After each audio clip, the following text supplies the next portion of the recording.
Hello everybody, today is the 100th day, woo!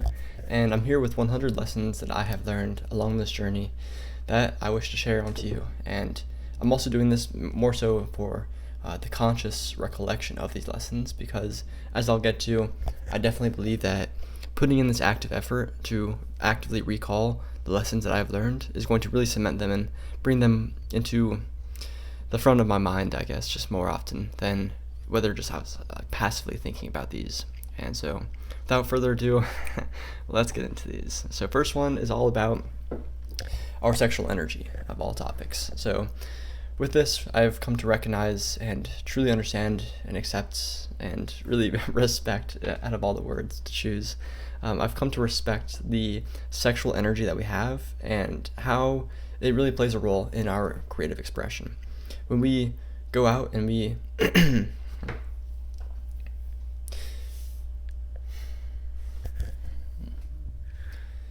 Now, semen retention, okay, well, whether we choose to release as men our sexual energy, that has an effect on us, and holding that in also has an effect on us, and we have to be cognizant of how we expect to feel after we release, and there's a lot of harmony and disharmony that can arise. We could feel guilt, we could feel super blissful, or we can fall somewhere in between. And with this, we have to continuously go with the flow and ride the tide. And overall, just recognize that yes, we are affected in some way or another, but as everything comes, everything must go. And so, even though if you are potentially feeling low or even super high, then eventually we'll come back to your homeostatic baseline. So, all is good in the end. Number 2, we have flow versus force.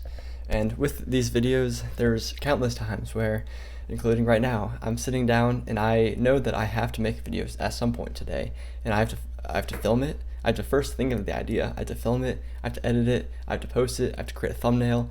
All of this may be condensed into, as of right now, an hour and a half. And yes, there is a lot of force because I am forcing myself to do this, but I am still able to find that flow state where, even though I am forcing myself to do it, I can tap into that deeper layer of, all right, I accept that this is what's happening, but I might as well, again, go with the flow. And on that second point, with force, I can recognize that my word choice will begin to get jarbled up, and overall, there's a lot of differences between myself when I'm in that flowing state where this feels natural, I'm at ease, I'm calm, I'm cool, I'm collected, or as of right now, I'm in this forceful state where I am creating this video because I know that it is ultimately right and harmonious with my goals, but there's that kind of ticking time bomb in the back of my mind thinking like, oh, I'm running out of time, I have to kind of condense this, I don't really get into that true relaxed state of mind, body, and spirit connection. And that is what I encourage you all to do. When I'm in my deep work sessions in the mornings, that's when I am in those kind of flow states, but I'm prioritizing, to me, more important work than filming these videos. And I challenge you all to figure out which tasks that you have throughout the day are of utmost importance and throw those in the morning if you're a morning person, which I would take the polarizing opinion that we are all morning people. Number 3, time management is a lie. Now this might come off sounding pretty polarizing, but I would say that anyone can figure out a time or figure out the schedule that they need to live to cram anything that they want to do in. And of course this is within reason and within balance, but overall we have to recognize that time management, we can never really manage time, we can manage ourselves throughout time. And I say that difference because we have these tasks such as creating these videos, leadership, school, classes, work, whatever it may be, and there is the ability to fill all seconds of your day with doing something, and I don't recommend that we do that, and it's near impossible to do, but it is actually physically possible. So let's recognize that we can take on way more than we initially may consider. So overall, time management may not necessarily be a lie, but it is perhaps disproportionate to our preconceived notions of it. All right, number 4, goal orientation and setting is a spectrum. So when I say that, I mean that when we are setting goals, yes, I consider everything to be a goal in some way or another. going to the market to buy bread is a goal, and so is filming this video, and so is achieving our dream. Everything to some degree or another is a goal, including taking a breath. But it's on that spectrum. And so when we are setting that goal and when we are super oriented towards certain goals, this falls on a spectrum. And I'm not saying we should be super polarized towards one side and be super oriented towards goals only this, only that. Or also on the other side of the spectrum, we are not even focusing on goals. We're simply flowing through life, kind of passively recognizing that we're getting things done, but we're not really kind of being targeted with that. So find balance in all that, and I think perhaps we can find more balance towards the goal orientation than not, just so we can live our best lives. And that goes into number 5, that everything is a goal. As I mentioned before, I truly do believe that everything at some point or another is in our mind conscious of, oh, I want to get this done. And whether we consciously recognize it or subconsciously know it to be true, everything is at some point or another considered to be a goal, and we have to just kind of clarify what that definition truly means to us, and then we can prioritize certain goals more than others. And so I've laid out in prior videos of definite chief aims, aka goals, or chief aims and then aims. And the aims are super basic. That's small things like filming this video. The definite chief aim is something massive, like your biggest hope in your life, and your chief aim is perhaps filming 100 videos in 100 days. Number 6, we admire others based on what we seek. And there's not a whole lot I need to say here, but just recognize who we worship to some degree, whether it be these figures in the mainstream media, whether it be people in our daily lives, maybe professional bosses. Overall, there is so much that we can learn from those that we admire to some degree or another. And let's recognize who we are admiring, and when I say admiring, who are we focusing our attention on? It could be our peers, it could be our family, it could be friends, it could be relationship partners. Overall, there are certain characteristics, qualities, traits, what have you, that they are exemplifying that we may be lacking in ourselves, and we'd like to spend time with them to balance that out. However, we don't want to be balancing that out of a place of lack. We can always improve ourselves upon any metric, and we don't need to latch onto someone and try to worship them or attach so firmly to them just because they have these characteristics that we deem as valuable and perhaps unattainable to ourselves. Number 7, haters are good. Right? Maybe? I don't even know. At this point, I had one video I had to take down because a whole lot, but to be brief with it, I was using these clips from this video that I truly found benefit in. I wanted to share that, and perhaps I didn't share it in the most proper way. I gave credit where credit was due, but overall that fan base came and hated on me. So with that, I was pretty beat up, to be honest. I was kind of down about it. I'm just trying to share the message, and overall it was not appreciated by that fan base. But with this, my support network, they all kind of carried me to the top in saying that it's actually good to be polarizing other people to some degree or another. I mean, I'm not here to try to separate people and divide and conquer and all that, but we have to recognize that if we are inspiring feelings in others, then we have the potential of inspiring feelings that we so choose as being valuable to inspire in others. Of course, I'm not trying to inspire hate or disgust that these people had for me, but I'm trying to do the opposite. So if you can do it on one side of the polarization, then we can certainly do it on the other. But we have to recognize what it is that is polarizing people. And for me, I got hate on simply taking some guy's video or clips of it and summarizing it. And without getting into all that nonsense, I want to say that there is growth and room for opening my mind in this way. And so I'm open to the idea of haters being good if intrinsically doesn't sit right with me, but I think there's definitely more to explore there. And similar in line to this, lesson number 8 is that in real life, support is far greater than digital support, and thus hate. And so I say this because the people that were hating on me, they were saying things online through the comment section, and to be completely frank with you all, I did feel certain feelings from that.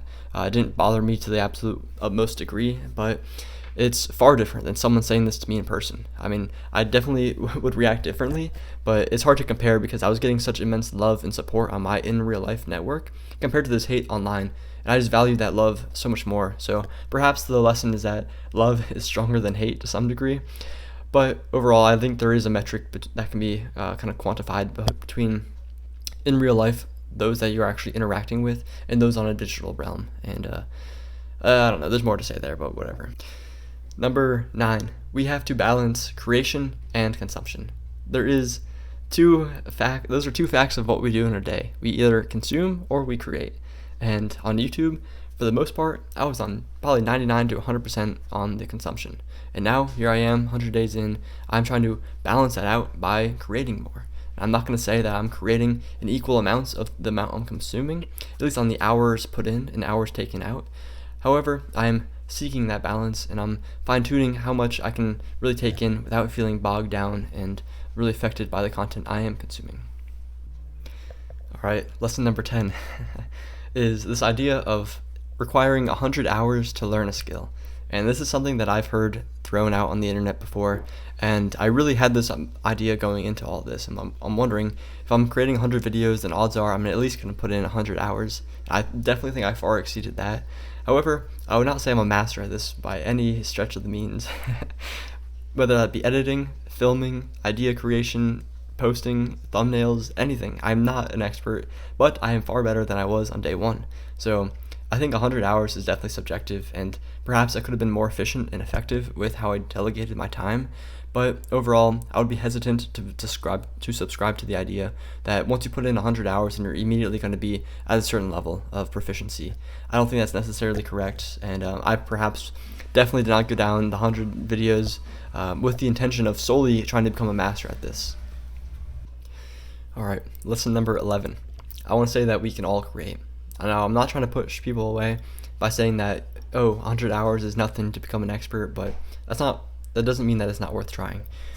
And I really do think that recognizing where your creative passions lie is how you can go down a route of self-growth and exploration. And so I am trying to encourage you all to find that you in fact can create in some ways. You don't sit back and watch these YouTube creators or social media influencers or whoever and recognize that they're putting in all this work and just sit back in awe and amazement and kind of just passive kind of stagnation where we're just stuck in that loop of consumption over consumption. And we want to break that loop by creating ourselves. And you are the best judge of what content is best to be out there and where content gaps lie. And you are the only ones that can fill those gaps. So definitely take action and create in any way that feels naturally right to you, but also pushes your perceived comfort zone. Because lesson 12 is that we all should create. I'm saying that this again because lesson 13, creative expression is the path forward. I've probably said this in 80 of the 100 videos, but I truly do believe that whatever technological changes are going to happen or societal impacts from whatever, creative expression is going to remain true to how humans interact with each other.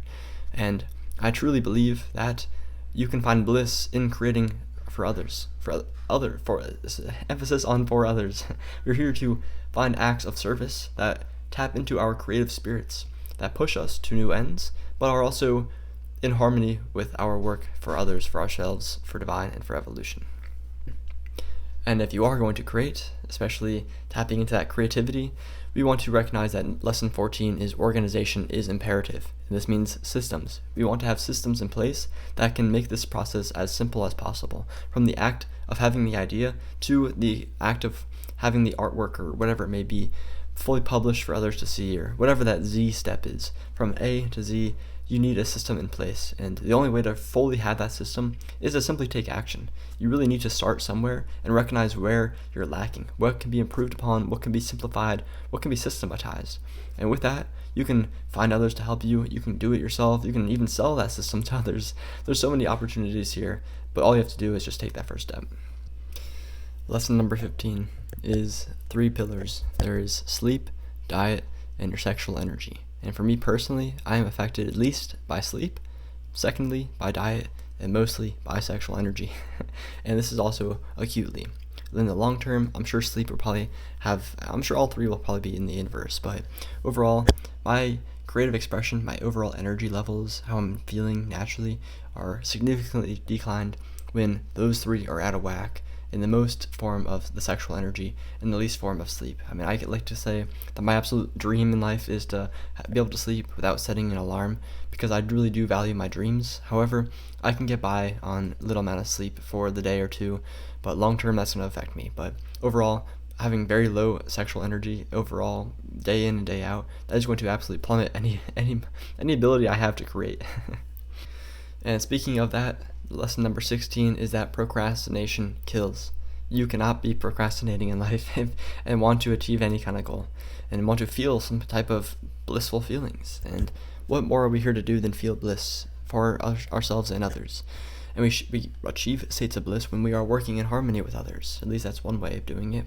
But we can't work in harmony with others if we're constantly procrastinating. So find whenever the decision is really stuck in hold, and wherever you have indecision and doubt leading into fear that's crystallized into procrastination, we want to cut that right in the bud and really just take action.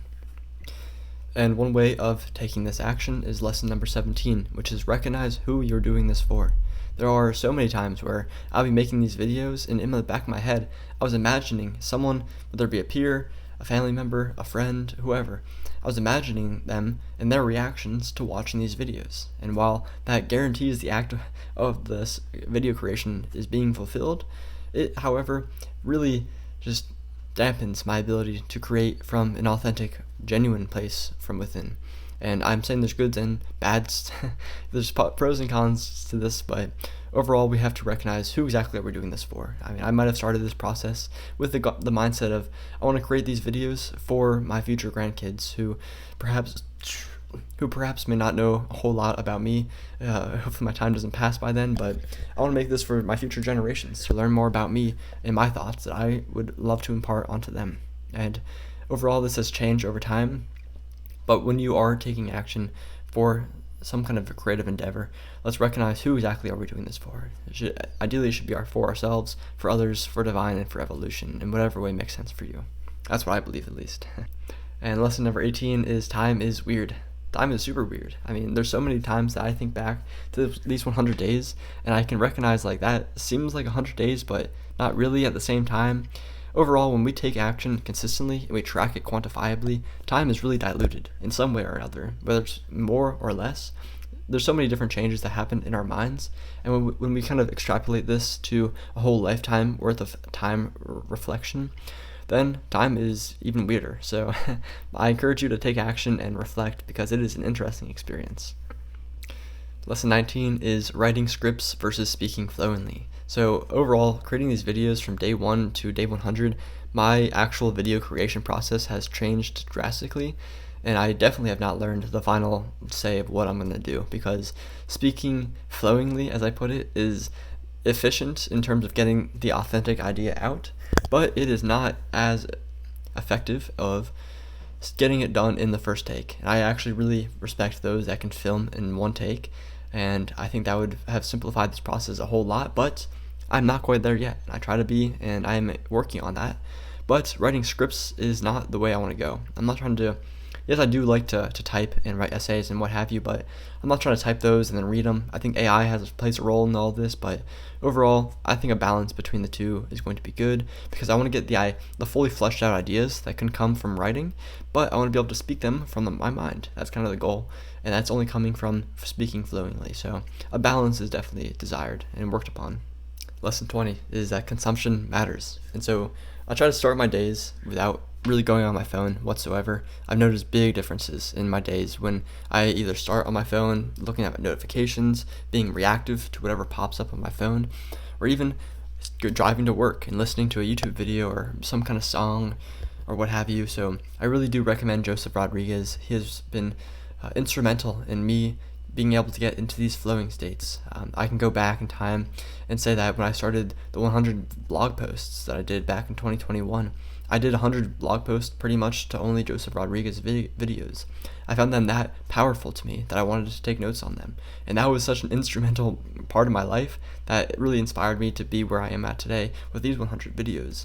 So overall, Joseph Rodriguez is creating the videos that I aspire to be, and he is therefore a human being of reaching that flow state in his creative expression in that process that I seek to emulate in whatever process is more akin to who I am in my personality. And in a similar vein, lesson 21 is that meditation is unique to you. That is a form of meditation to me. I'm sitting there not really having any thoughts, just kind of vibing out to the video that's playing as I'm cruising on the road.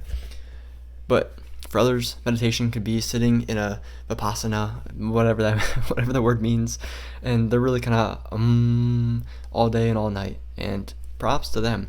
I personally have not found the time in the regular schedule of my life where I can do that day in and day out, but I mean, perhaps the insights that come from that are worthwhile. So overall, I encourage you to find whatever kind of form of meditation it is for you. I think there's two parts to it. There's one of kind of shutting our minds off and letting insight come to us. And number two is getting in that generative flowing state where we're able to work on ideas and mold them into whatever we want to create. Lesson 22 is that gratitude is the original inspiration. When I started these videos of thank you, thank you, thank you, I would literally be walking outside of the gym and talking like I am now, not really thinking about what I'm saying, honestly feeling like an audience member to the words that are escaping my lips. And with this, I would conclude every single, session with saying thank you, thank you, thank you. And I would just express gratitude to myself, to others, and to the sky itself. And with this was the actual inspiration for why I wanted to continue doing these videos. I would feel such at calm and at ease by saying the triple thank you. And really just kind of, that's maybe one example of it, but I really do think at the core belief is that gratitude is the original inspiration. And I hope that you can take that sentence and really apply it in ways that are meaningful for you. Lesson 23 is that your environment does not make or break you, but it determines your amplitude. Okay, so of course humans have grown up and raised in the best of environments and the worst. There's no arguing against that. However, I'm saying that instead of making or breaking you, because we can all mold and change in whatever ways, but it does determine your amplitude to some degree or another. And with this, I believe what I meant was that when I was creating these videos, as just one very thin sliver of how this sentence could be applied, I was perhaps in these environments that were not really the best suited for me getting into that flowing state, and however, I still was able to get into that state. And that's where I meant where it doesn't make or break my ability to get in that flowing state when there's distractions and people and stress and what have you, but it really does determine my amplitude. When I'm in nature, I have no technological distractions, then I am perhaps at a higher amplitude, as opposed to when I'm distracted and there's people talking all around me and I'm trying to focus but it's difficult to. That is definitely going to lower my amplitude. And so find whatever's raising or lowering your amplitude. Next is a basic quote of number 24 being, "The cave you fear to enter holds the treasure you seek." Chew on that quote for a while and recognize that it is likely true in everyone's life to some degree or another. We have to recognize that our fears will manifest before our very eyes, and we best not be unprepared for when that time comes. And the best way to prepare is to face our fears head on, recognize them, bring them to the front surface of your mind. What is it that truly scares you, and why does it scare you? Where does fear even come from? Well, is it indecision, and is it doubt? And does action break that crystallization into fear? These are thoughts to ponder.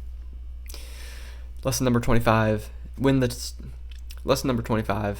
student is ready, the teacher appears. Another basic quote, but it felt really true in this.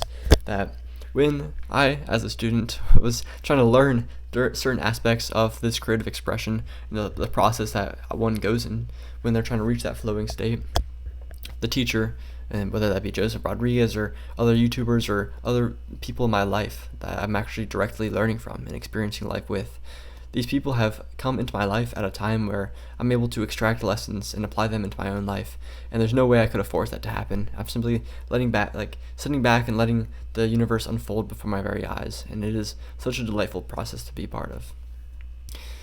Lesson 26, the line between practicality and dreamy is not so fine.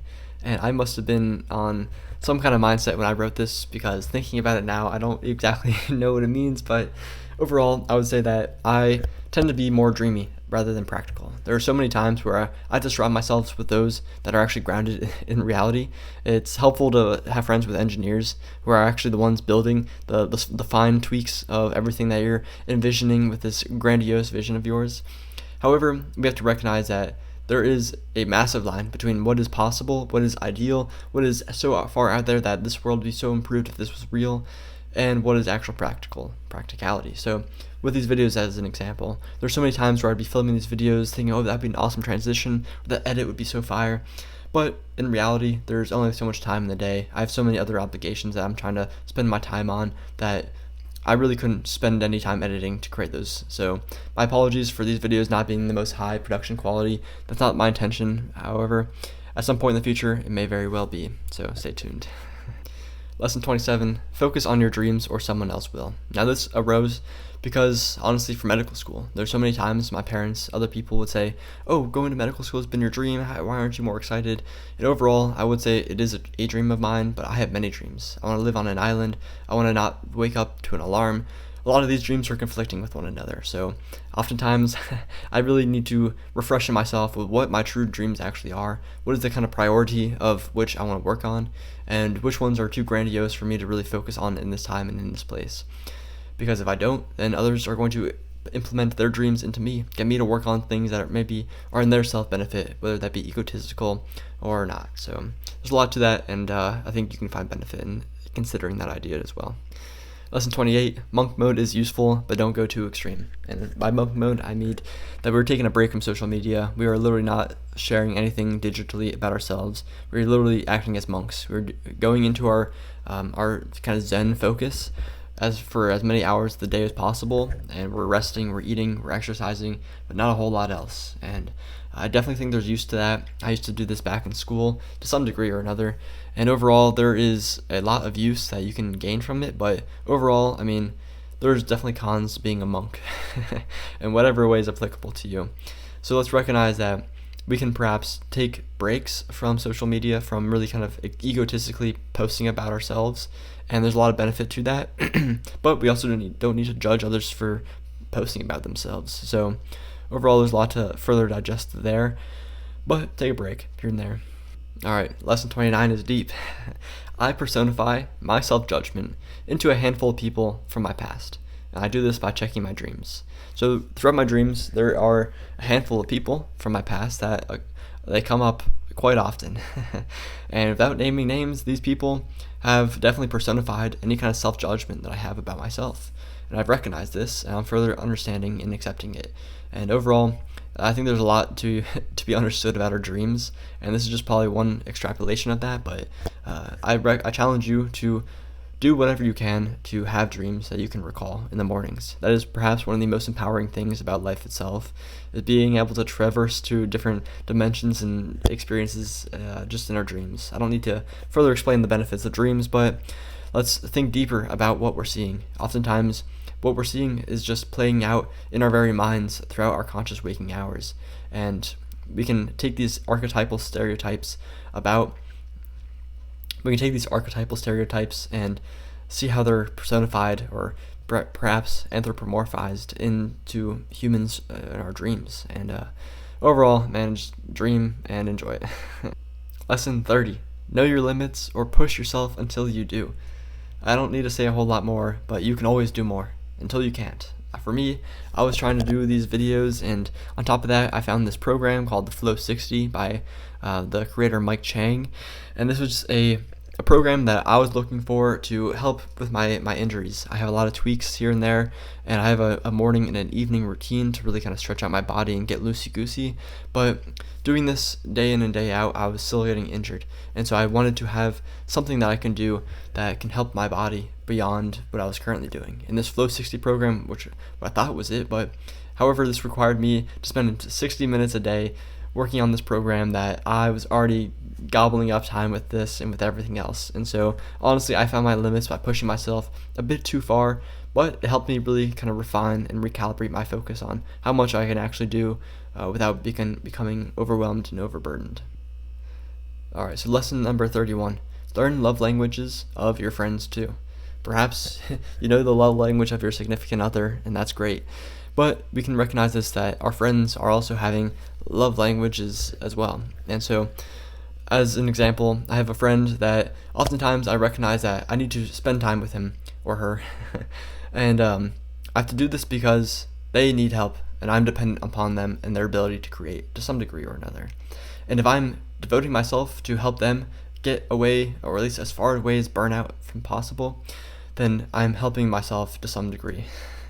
I'm not doing this selfishly because I really do enjoy spending time with them, but we can recognize that in any friend, they require some form of attraction to your person. And I don't mean physically or sexually or whatever, but they need your energy to some degree. And you can give your energy without overgiving. And there's certainly more to discuss there, but try to think about it. All right, lesson number 32. Recognize, understand, and accept and act from that inner voice. We all have that intuitive inner voice that is perhaps our gut instinct that we want to really kind of live from. And for me personally, I found it challenging to really recognize that inner voice and take action that is perhaps forceful and against what that inner voice is telling me to do very subtly, and then recognize that, man, I should have just listened to my natural flow.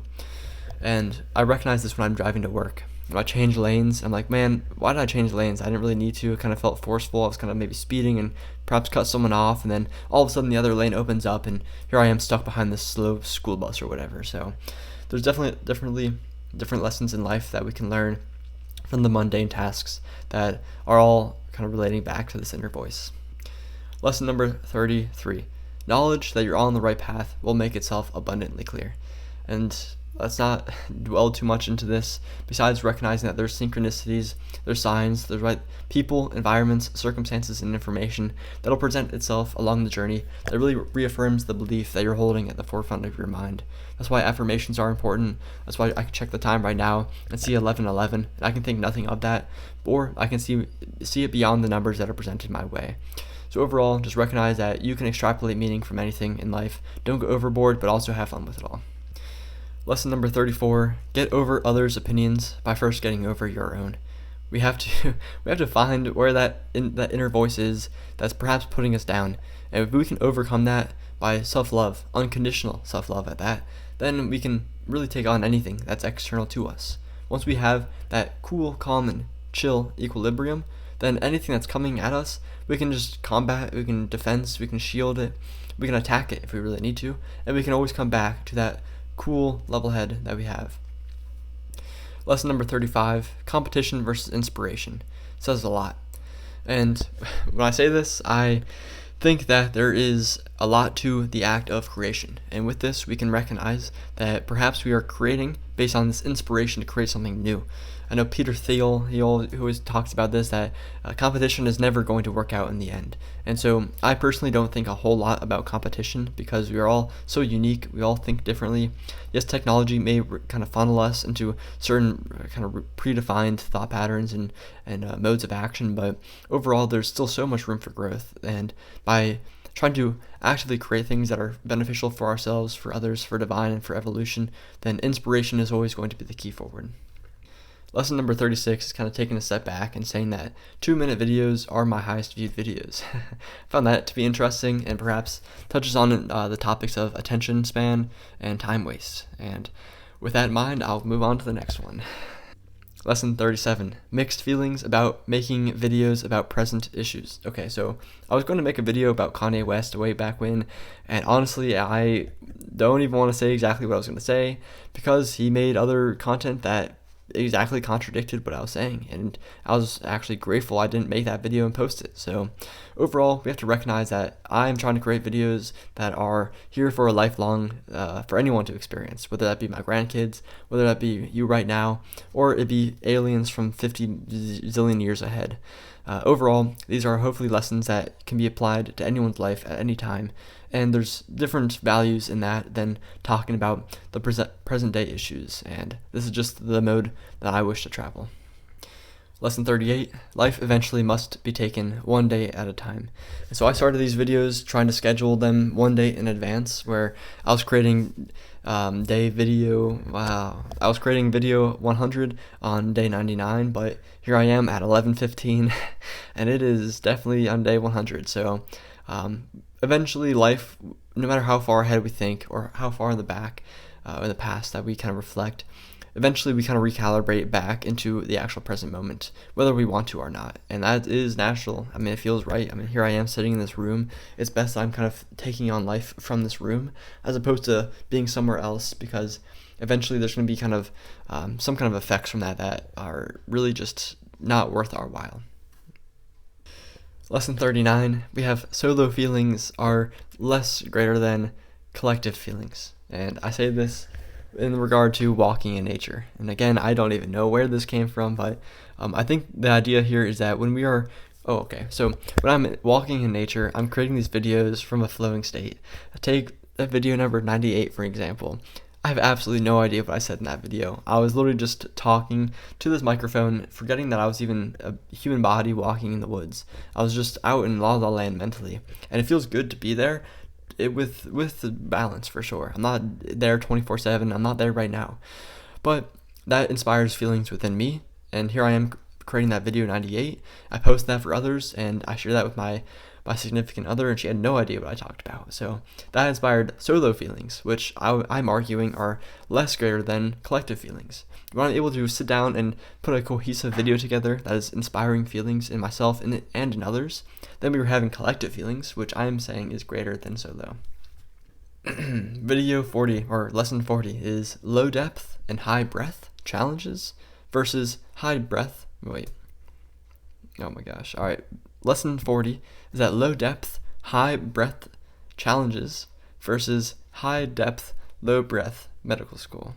That's a mouthful. So what I'm overall trying to say here is that I was trying to keep these videos at a very low depth, but also be as wide with the topic ranges as possible.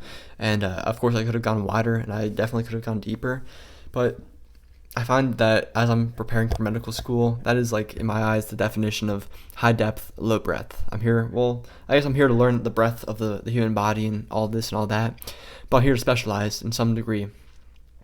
And there's a whole lot more to unpack there, but that's for a different video. Lesson 41 is all about being mindful of where our energy flows.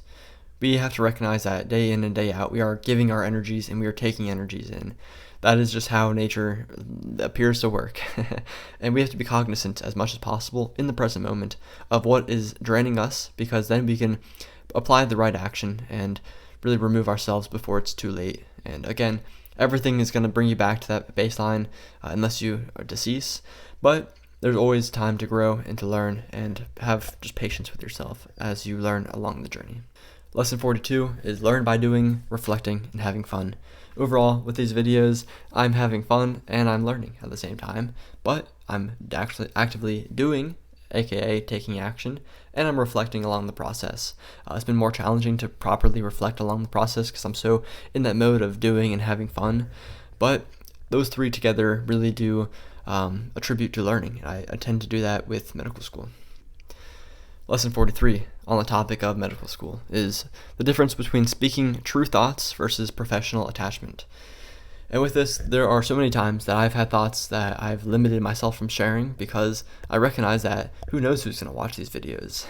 I go on Reddit and I go on the pre-med subreddit and they say, what do I do in my gap years before medical school? And one of the top things is don't post anything on social media. Like, literally don't go out there and say polarizing topics. That's what I don't intend to do, but I also want to speak my truth because it is empowering and it is my form of creative expression that should be encouraged upon.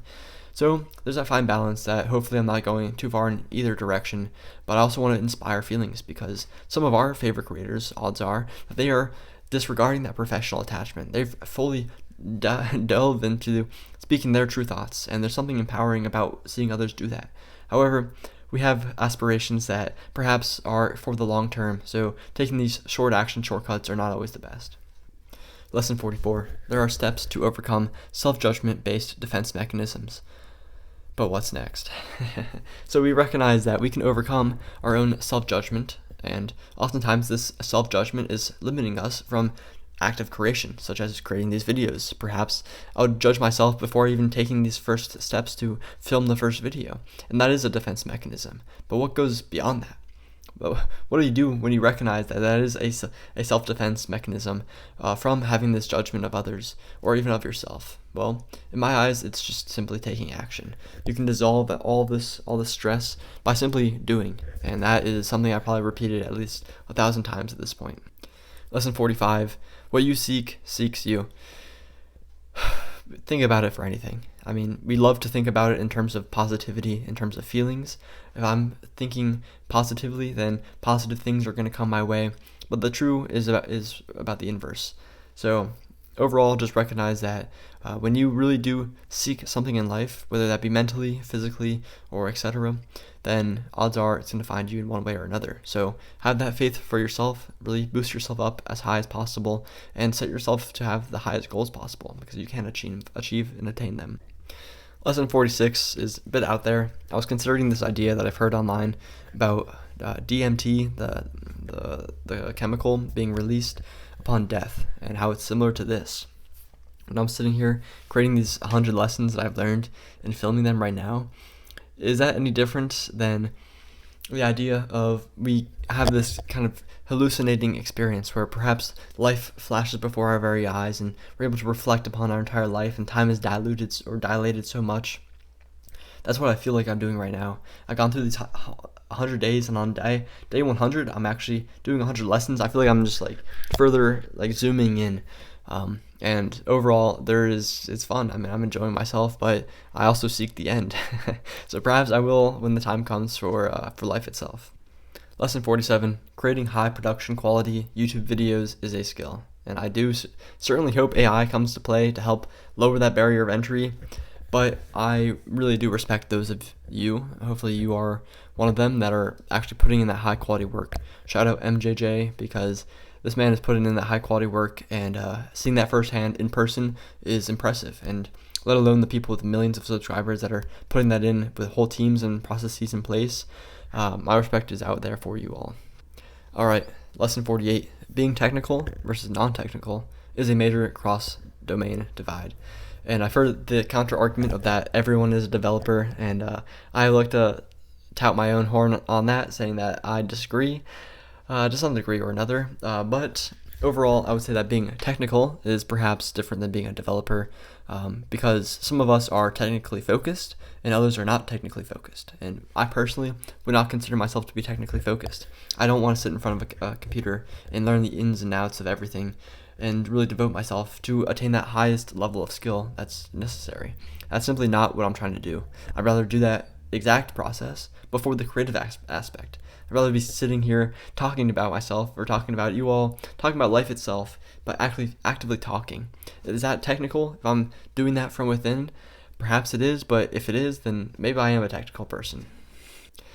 And with this, lesson 49 is that a balance of 51% to 49% is beneficial in my eyes. Going back to this whole idea of being technical versus non-technical, yes, maybe one or the other, and maybe a balance of the two, and maybe it's even a spectrum, but overall, I would say trying to find that balance between the two is ideal.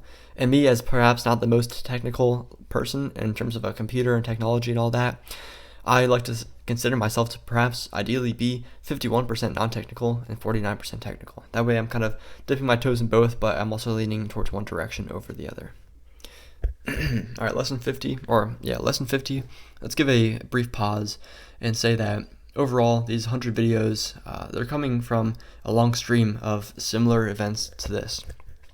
This all began back in 2020 when I did over 100 days of Anki. And Anki, for those of you that are unaware, is pretty much a study software, and it tracks your daily input of flashcards studied.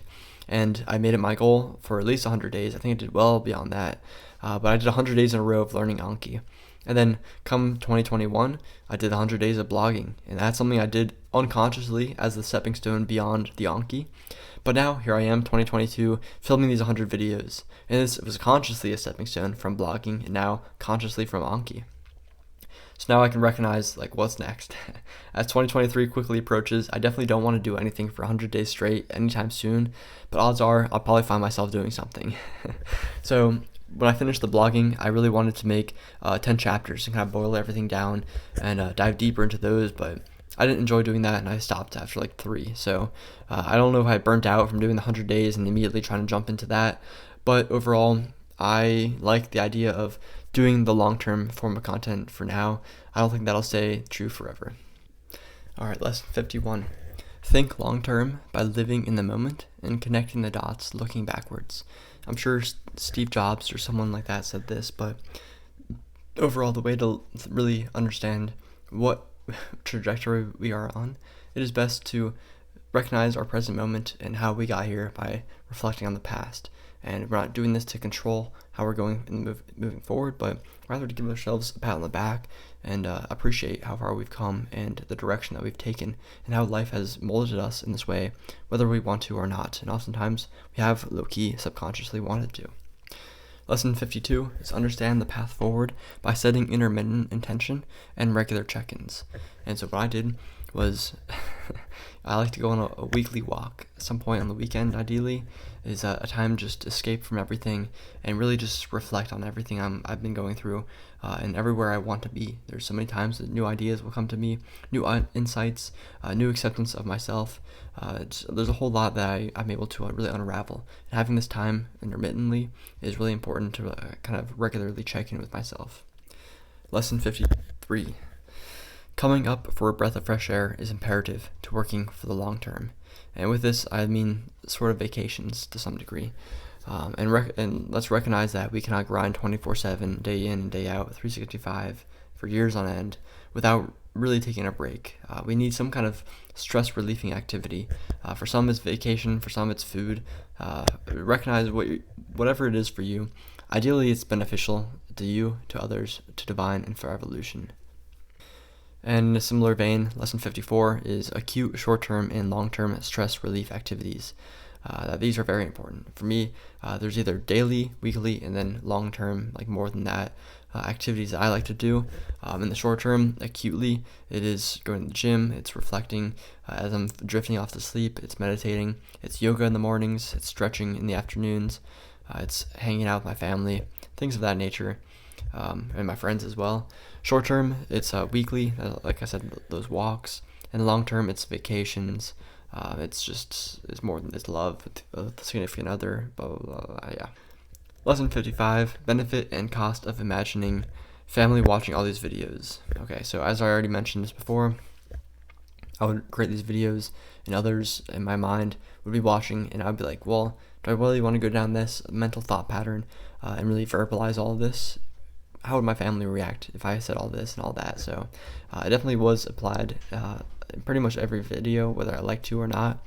I think that's something I can really kind of break down and uncover within myself, but there is something to be said about that. Lesson 56, that I am eager for medical school, the next chapter. That's all I want to say about that. Lesson 57 is that I need a silent retreat to reclaim my energetic power. I feel like I have given more than I have taken in for myself in one degree or another throughout these past 100 days, and I really do think a silent retreat is what I desperately need. Lesson 58, I'm 100% a sun rising person. I don't like to say morning because I'm not morning, like morning. However, when the sun is rising, that is when I am able to focus the best. I really get in that flow state as pretty much when I'm drinking that coffee about 2 hours after I wake up, and that's where I set my challenging tasks and I kind of let the ball roll from there. I enjoy it. Lesson 59 is caffeine is better for analytical activities than creative pursuits. I think the caffeine was kicking in when I was writing these this morning because I like to recognize that drinking caffeine and filming these videos is not as beneficial to me as perhaps for others, but overall I can sit down and crank out a paper, I can do some kind of challenging technical problem, I can design something for marketing, whatever it may be. But for creative pursuits, even working out, caffeine is useful for maybe pre-workouts, but in coffee, I definitely have worse workouts when I drink coffee right before a workout, but that could just be me. Lesson 60 is be inspired to give inspiration, and recognize that in order to really tap into those feelings that we have, we oftentimes may have to give to others, and we kind of fake it till we make it to some degree, but with inspiration, we can recognize that by inspiring others, by living, by taking action, by kind of bolstering ourselves to however we wish to be, then by doing so, we are inspiring ourselves, and that's important.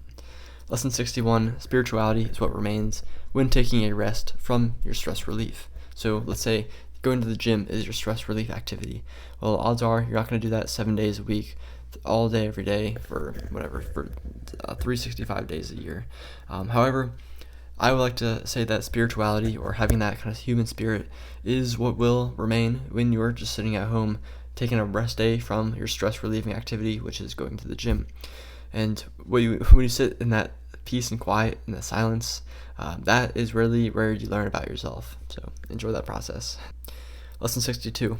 Finding the balance between optimal output and energy recharging will be key moving forward. And that's just personal. I mean, that's as I'm taking on more taking in terms of medical school education in the coming months, I'll have to recognize like how much energy I'm actually giving out and how I'm properly recharging. But that's something I'll figure out when the time's right. But overall, I mean, it is important. That's something I need to focus on. Lesson 63. Creativity is the byproduct of sufficient unconditional self-love.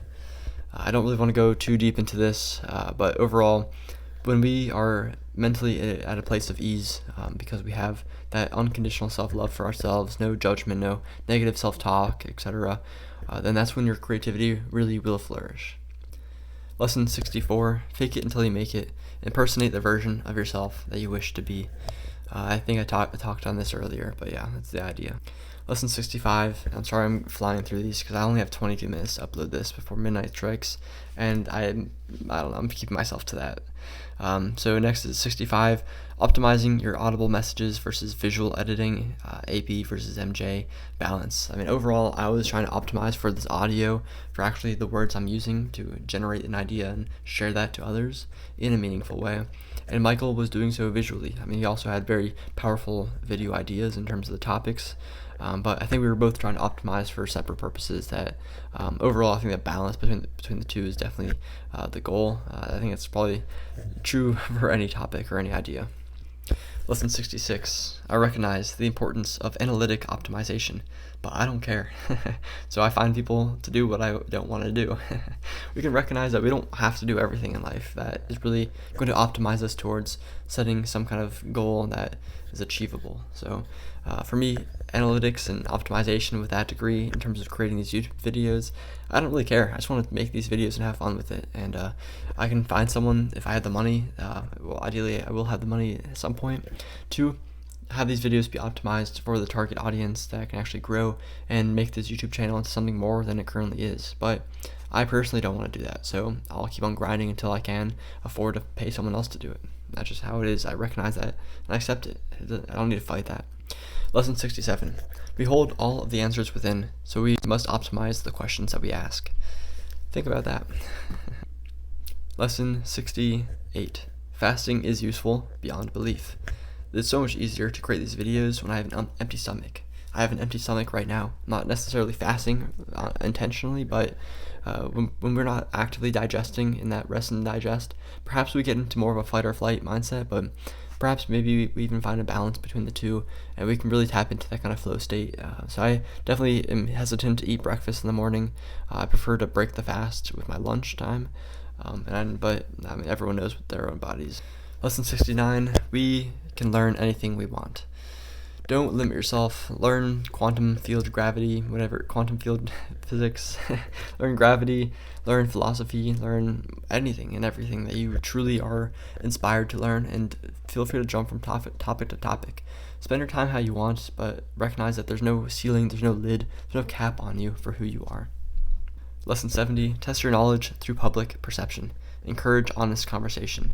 So when I post these videos online, I'm testing what I know about these topics that I'm talking about through public perception. If I clearly was talking nonsense, then I would encourage others to downvote it or to dislike it. And that is, in my eyes, honest conversation, or at least leave a comment in the comment section about your beliefs and how they differ from what I'm speaking my mind about. Lesson 71, pseudonymity will play an important role of creative expression.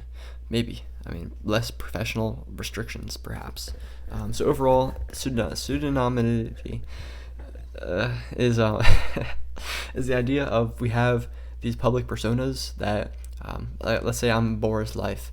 Then I stay by Boris Life, but that isn't necessarily tied back to my true identity in any way. And there's already countless examples of this online, but I do think it'll play an important role in terms of limiting that kind of professional restriction that you have on yourself and saying, oh, I'm not going to say certain things because it could affect my day job. We don't want that, and that kind of hinders creative expression. Here I am showing my true face, using part of my name, so definitely not leaning into that quite yet, but I think in the future everyone will, to some degree. Lesson 72, I don't need a purpose in life, but purpose finds its way in. Yeah.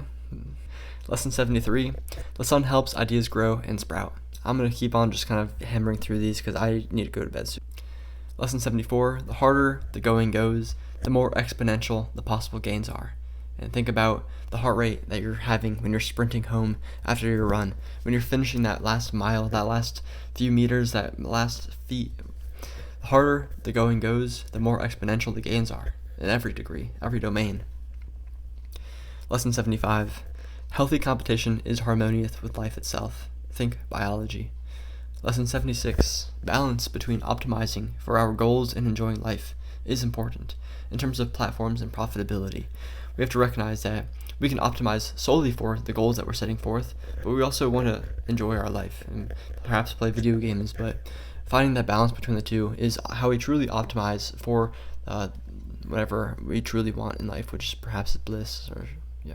All right, lesson number 77. People are too busy with their own lives to care about yours. So telling people about what you're going to do and what you have done is potentially harmful if they don't give you the reaction that you're so wanting.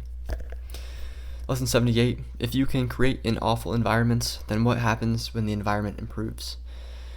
Think about that when you're creatively expressing yourself. 79 is charisma, often kind of broken down into power, presence, and warmth. When I'm low energy, I cannot force charisma. That's something I've learned for sure. And I've embodied that. I've recognized that. I admire my friends who are not like that, but I tap out, and I'm close to tapping out now. Lesson number 80 is deep work and focus is immensely important for me, and I'll save the convos for later. So overall, I like to not schedule any kind of meetings or conversations early in the morning. Deep work is truly important for me. I would consider this a conversation, in part. So I definitely don't do these in the mornings. I probably should have if I wanted to really give it my all, but I mean, it is what it is. Lesson 81, acute topics versus lifelong applicable video topics. I think I've already touched on this before, but here I am making an acute topic, but this is just a condensed, just lessons learned that are ideally lifelong and applicable throughout more than just this single time and space. Lesson 82, the better we know ourselves, the clearer the path forward becomes. Lesson 83, filming is useful for forcefully living in the present and through future reflection. So filming helps us have to live in the present. I can't be dwelling in daydreams and also creating this video and have it be meaningful in any way. I think I've done that by walking in the woods, but overall, I mean, it's not working out. Yeah. So, lesson number 84, conscious action will test your assumptions. And this is writing lessons versus thinking about them.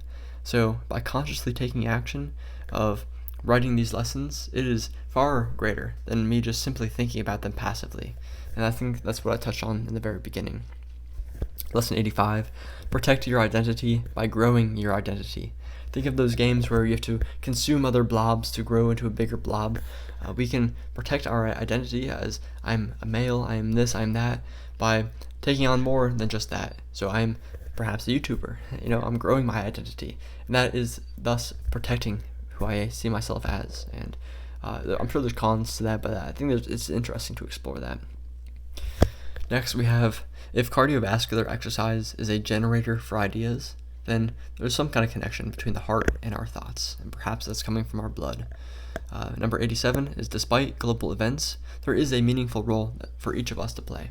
I touched on this for a whole video, but the idea is that whenever some kind of series is going before our very eyes, we can recognize that there are lessons being shown to us, and we can learn where we ourselves have faults, and we can act upon those faults to restore balance in our lives.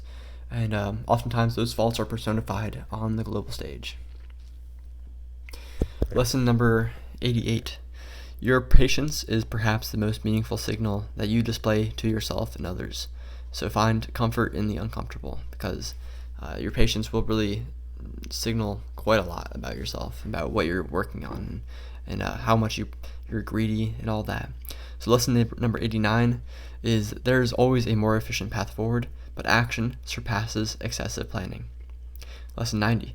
Teaching will solidify your concepts. I think we all know this, but that was something that really kind of affirmed itself to be true throughout these past 100 days. Lesson 91. How we fight against digital corporate conglomerates is through self-worth, loving creation, and balance. And it sounds woohoo, but overall TikTok is going to continuously degrade our society and our generation to some point or another. But we don't fight back by like striking or violence or whatever. We can still use the platforms, but we can create from a place of high self-worth and loving creation and balance between how much we're using the platform and how much we're focusing on our own selves. So lesson number 92 is, despite self-doubt, your service to others will prove worthwhile. And there's a video I made about spiritual exhaustion, I believe, and there was a comment saying, man, thank you for talking about this. No one really talks about this. And when I was making that video, man, I was spiritually exhausted. I didn't want to make that video. I thought it was an awful video to make. That I was not in harmony with myself. I was not flowing with the words. And overall, the idea itself felt very forceful to create. However, someone still enjoyed it. So overall, I will say that despite any kind of self-doubt that I was having, my service to others was useful. All right, lesson number 93. Your intention is your superpower that connects your subconscious with your conscious. Intention. Think about it. Your intention really is everything. Number 94. By growing my scientific knowledge, I will become a spiritual powerhouse. I hope so. Lesson number 95. Nature is the ultimate escape and the eventual destination. Hopefully you're finding some wisdom in these. Number 96. If we are the sum of our 5 closest friends, then analyze your most watched creators.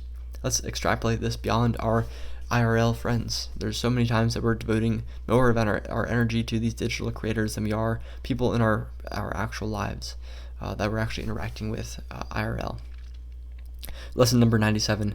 If you believe there are acquaintances and family and no in between, then there's something about you that is interesting. There's a lot I need to further explore about that, and I'll perhaps make a video about that. But that was an idea that was presented to me recently, and I do think there's a lot more to unpack there. So I don't want to make any judgments, but there's something there that is worth considering for you all. Lesson number 98. By helping others, you're helping yourself, and the reverse is not true. So by helping yourself, you're not necessarily helping others. So that's why service to others is an ideal path forward. Lesson number 99.